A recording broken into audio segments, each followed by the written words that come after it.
مر النبی صلی الله علیه وسلم پیغمبر علیہ الصلوۃ والسلام تیر وته بتمرتن پیو کجوری فت طریق بلاری وقال پیغمبر علیہ الصلوۃ والسلام فرمایل لولا انی اخاف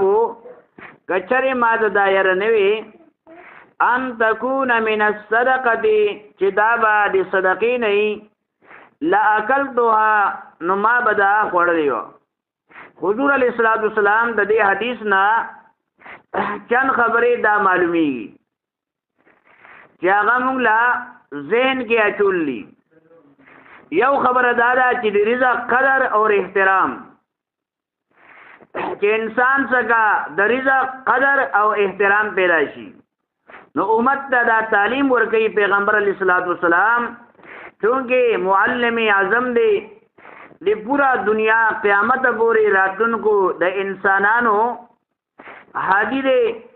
اور استاد دی د دې وجنا پیغمبر علیہ الصلوۃ والسلام بطور تعلیم د عمل اختیاري امت ته دا تعلیم ورکړي چې تاسو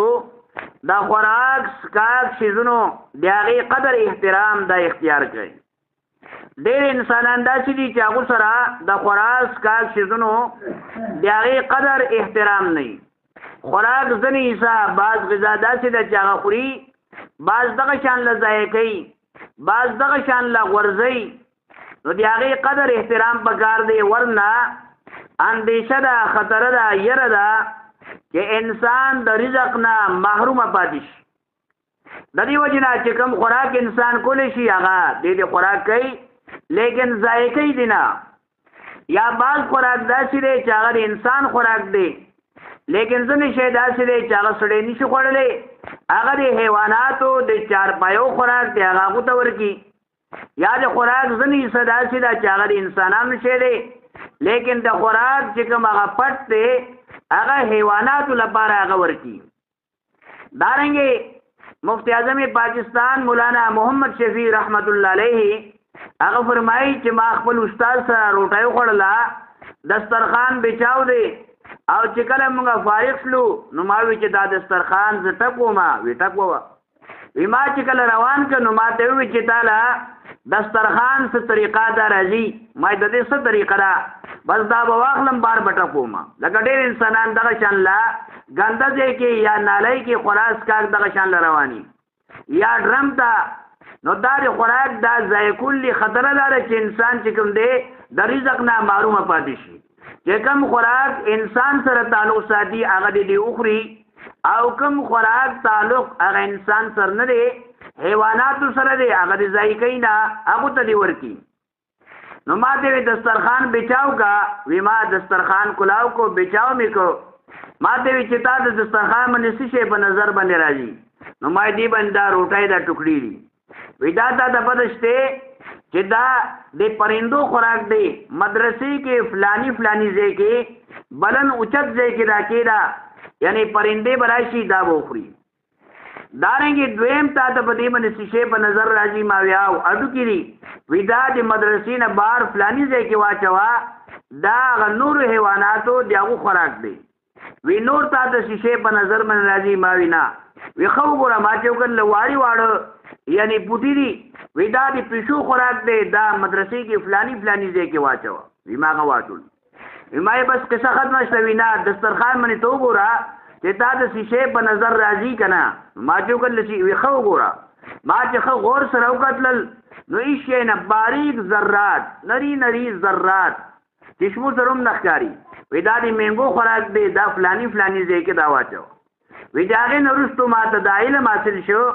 چې دسترخوان ټکولو داوم طریقه ده نو نن کومه وګورو ډېر انسانان داسې دي چې هغه یعنی خوراک سکاک وغیرہ د طریقې سره هغه نه استعمالي بلکې ذایقې دغه شان له حضور علیه الصلاۃ والسلام امت ته دا تعلیم ورکړي چې د امت چې دا یعنی خوراک تاسو ضایع کوئ مو اسی تاسو هم دا ورځوي مو نو یو خبره دی حدیث نه دا معلومه شله چې حضور صلی الله علیه وسلم روان دی لارې کې کجورا حضور علیه الصلاۃ والسلام دا اوچا تکړه یعنی دا د رزق دا خوراک کاک والے شي د هغه قدر او احترام دا پکار دیغه نو حضور علیه الصلاۃ والسلام دا ځکه اوچا تکړه دی حدیث نه دا خو یو خبره معلومه شله. اوس دویمه خبره د دینه کومه معلومه شله چې پیغمبر علیه الصلاۃ والسلام باندې صدقې والا شی نه خوړو. وګوره پیغمبر اسلام څه فرمایي؟ لولا انی اخاف کما تدایر نوی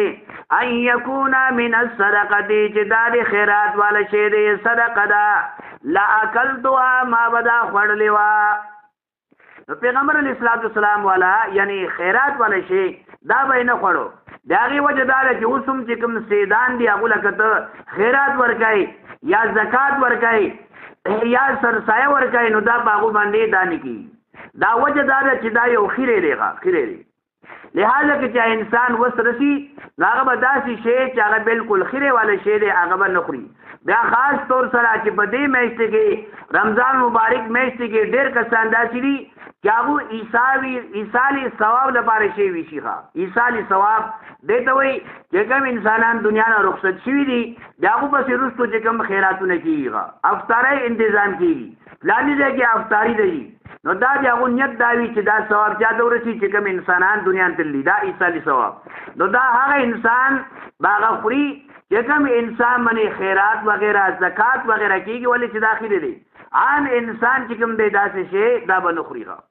نو امت ته پیغمبر علیه الصلاۃ والسلام د دې تعلیم ورکوي نن که څه ځای کې خیرات دی یا ایصالي ثواب لپاره دی غټ غټ ګاډو کې غټ غټ خلک هغه یعنی هغه خیرات وخوري. نو دا د غریبانو شی دی هغه به غریب شی خوري.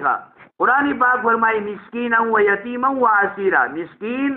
یتیم او دارنګي قیدی هغه ته ودا ورکوي. نو حدیث نه دویمه خبره دا معلومه شله. درېمه خبره د حدیث نه څه معلومه شله؟ درېمه خبره حدیث نه دا معلومیږي که لارې کې یو شی داسې ارتاو شوی پروت دی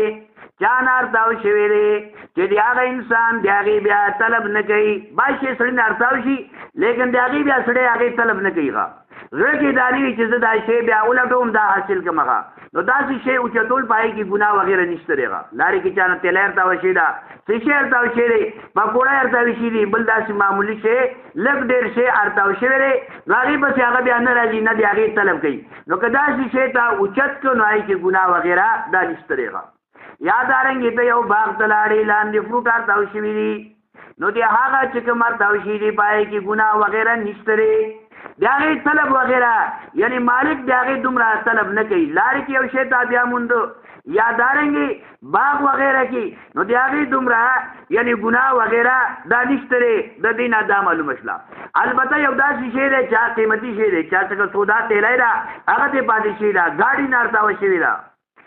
یا چانه چې کوم دی یو ځای کې پاتې شوي ده سامان دی تاو کتو واقعي د هغې 400-500 روپۍ 1000-2000 دومره چا چې حساب وکړو کمپیوټر باندې دومره د هغې قیمت جوړېږي. نو واقعي تا به بطور حفاظت به دا اوچتی به اوس که دا نه اوچتی ته وایي زه بزرګ یم دا نه اوچتوم نو لهذا بل یو کس به دا اوچت کړي نو دې ته وایي بطور حفاظت دا تیلی ته اوچته کړه اوس چې کوم دی دا ذمواري ده چې دا به هغه کس ته رسوي. داسې شی دی چې هغه خرابېږي نه لکه چې اختر له کپړې اغوستي دي او ټوپۍ ورسره جدا راغه پکې پیزار دی نو دا شیشې دا نه خرابېږي دا شی دا نه خرابېږي. نو که هغه تا سره څو ورځې کور پروت وي دا نه خرابېږي لیکن ته به د هغې تحقیق کوي چې دا د چارې نو که تا ته کس میلاو شو نو واقعي هغه ته هغه ورکړه. او نن سبا اکثر خلک نیټ کې ورکړي چې مانه دا شی یا کاغذات وغیره یا دا شیشې ارتاو شوی دی قیمتي شی نو واقعي هغه اسانتیا سره هغه میلاوېږي. لیکن یو شی داسې دی چې هغه د خرابېدو امکان دی لکه د خوراک شی دی او یا سبزي ده نو هغه تیلی کې چې بند وي که هغې باندې یوه شپه تېره شله نو هغه شی بیا دې غورځولی دی هغه څښاک خراب شو. نو داسې شی چې کوم دی هغه ته ځان له استعمال کا او د هغې قیمت ځان سره ذهن کې کېږده چې دا دومره سامان دی دومره د دې قیمت دی. کله چې تا ته مالک میلاو شي هغه له نغد کیش ورکړه دا د هغې طریقه ده. نو چې کوم شی یعنی لږ شی وي هلکه پلکه شی وي هغه سړی اوچتولی شي لیکن ډېر شی وي نو هغه سړی هغه نشي اوچتولی. د دې خیال ساتل پکار دي. دارنګې درېیمه څلورمه خبره د دې حدیث نه دا معلومه شله چې پیغمبر علیه الصلاۃ والسلام دا علم غیب نه وخه علم غیب بعض کسان داسې فلاني ځای کې پیر دی یا زنانه ده چې ځان بد کی او ځان وشرنګي بس دستی تعالی تعویذونه راوکاږي او دغه شان لستا ال چې کوم دی معلومه ښه نو ګوره ژوندی پیغمبر دی او د پیغمبرانو سردار دی کجوره اوچته کړه کجوره حاضر ده پیغمبر حاضر دی ژوندی دی او پیغمبر علیه الصلاۃ والسلام دا پته نشته چې دا د صدقې کجوره ده یا چې کوم دی دا چا نارتاو شي دا پیغمبر علیه الصلاۃ والسلام دا پته نشته نن پیر سیب تا او دارنګي باز کسان ته د دې پته ده نو کته یو کس خواته لاړ چې هغه علم غیب معلومي نو ته لاس کې داسې یو شی واخلا ځمکې نه واخلا دانی دی یا بل یو شی دی یا ګډی دی فورن موټه ډکا و زماري لاس کې شي دا نشي معلوموله او کدا ورته لاس کولاو کوي دا ورته د ښکاری دا شګره دا څو دانی دی وای دا چې لاس بالکل سامړه کا دا نشي ولا کته شمار کې بالکل پیری وای ته تعالی بالکل پرې کا کرای منی اوچتو ما چې دا دنیا کې د ټول نه اوچت پیر دا غریغه او کدا تا شمار نه کو نو دا دغه اخله ما دغه سین ته ورځوم دا ټول خلک بدل نخلاص شي کدا سامړه دا وګوره سامړه چند دانی دی دا سودی ښه دا چې دا ته بالکل ښکارا کا وای دا سودی دا معلومی کا نو هغه نشي معلومول چې نشي معلومولې نو بس بیا هغه سلک ډیره صدا کسین ته نه ورته خدا سیونی سا یو سو غوبه ولا ورکه دا چې کته برکا هغه به توبه وکړي خلک هم توبه ګار شي چې هغه پیر سیب دارې سامړه شه دارې غنم وګه ماوري جو ادا دانی دی خټه کټه دانی دی ادا سو دانی دی هغه نشي شمارلې نو په قبر کې یا بل ځای کې پټ شي معلومیږي پټ شي روک شي چې کوم دی دا معلومیږي بعضې کې سرکاري سپي هغه معلومیږي دا هم یو غلطه خبره ده یو ځای د سپي چې راویستل هر سړی ځان لريږي خدای ماته بچ کی بل وي ماته بچ کی نو خطرناک شي یو بے ګناه کس هغه کوړه چې کوم دی چې هغه بالکل بے ګناه دا کوړه هغه سپي راړل هغه شي هغه منه راغی هغه حیران شي چې خدای دا څنګه چل دی هغه ځین کې خدای پاک یو خبره واچولا چې کوم ځای کې دا کسان ناشتي دا ملمانه د سپو والا دا چې کله ناشتي هغه څه طریقې سره چې کوم دی چاته وي چې د دوه سپلای نه دي دا تیزار دا سپلای دا ټولې پټي کا او دارنګ دی پلاني ځای کې کیرا بدو چې کله رخصت اللل ګوري بار چې کوم دی پاسې لګوري سپلای نشته رہا سړي پریشان شول یا سړو پریشان کیږي ولې سپیټال سره دی آسان کار دی خو سپوله یو منډه ورکوي دستی په یو ساعت کې معلوموي سپوله چې منډه ورکوي یو غاټ ته بلې غاټ ته سب لوگ پته ونه لګېل سامړه ډېرې واګې نه سپلای راوښکلي خلکو ته یې ښکاره کړه چې دا سپي خبره ټوله غلطه ده یعنی سپي هم دا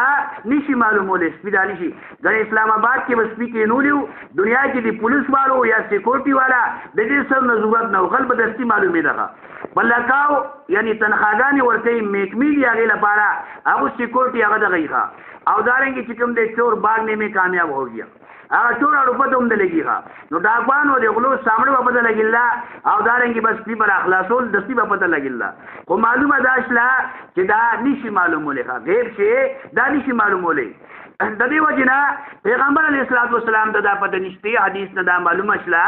چې پیغمبر علیه الصلاۃ والسلام پیغمبر دی پورا دنیا د انسانانو پیرانو پیغمبر دی پیغمبرانو سردار دی لیکن حضور علیه السلام فرمایي چې چرته ماته دا پته وي چې دا چرته د صدقې والا شی نو دا به ما خوړلی و صدقې والا شی دا زه نه خورم لیکن که دا د صدقې والا شی نه وي دا کجوره دا به ما خوړلی وه بهرحال موږ لپاره خیال ساتل پکار دی هر مسلمان لپاره چې قرآن او د حدیث د دې ملغلرو باندې ځان پوه کولو چې کوم دی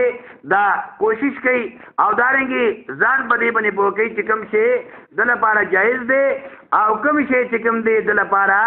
ناجایز دی دې کې خیال دارنګې په دې روزه ماتي کې دارنګې بعضونو کې چې کوم پروګرامونه وي دې کې بعض شیزونه داسې وي چې بعض دشمنۍ په توګه باندې بعض انسانان داسې وي چې هغې باندې جادو مادو وغیره وکړي سړي ته بده وي دا ماته له ګفټ راکړه روژه ورسره ماته کېږه باقي نه چې کوم دی زه ته دله رسوي ښه نو لهذا خیال ساتل پکار دي بعض ځینو کې عام مسلمانان دا کار نه کوي خو بعض ځینو کې پاکستان کې لکه وړو کې مالګه خلک چېرته داسې کار اختیاروي نو انسان ته پته نه وي او ناڅاپي داسې شی چې هغه د باندې اوسکولی شي یا اخرولی شي لهذا چې کوم دی دې لا علاج مریض د نه جوړ شي نو لهذا دې کې خیال ساتل پکار دي البته بطور حفاظت دا دعا ویل پکار دي که یو انسان داسې ځای کې راګیر شو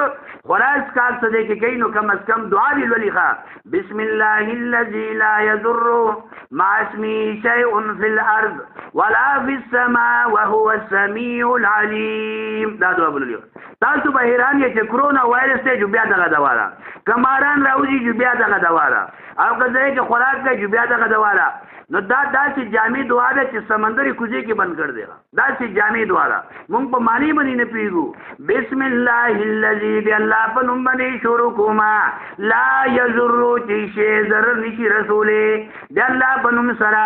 فی السماء ولا فی الارض نه د ځمکې والا نه د اسمان والا نه د ټولو نه چې کوم دی تا پناه کې راغلی د الله نوم تا واغستله د الله نوم کې دا کمال دی چې شی د الله په نوم اغستلو سره شی تا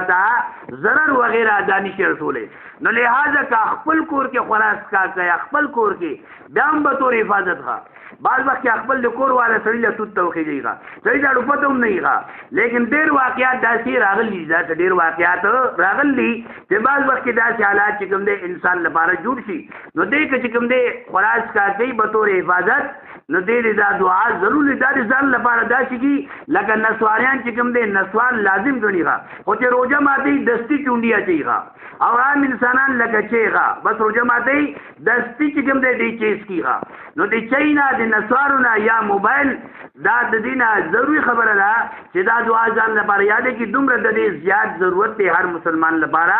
سار او ماخام د قران ټیم وختونو کې دا رنګي ګرځي نو د هر شي نه بچاو لپاره دا دعا دی ولي بسم الله الذي لا يضر مع اسمه شيء في الارض ولا في السماء وهو السميع العليم الله تعالی دې موږ عمل کولو توفیق راکړي وما علينا الا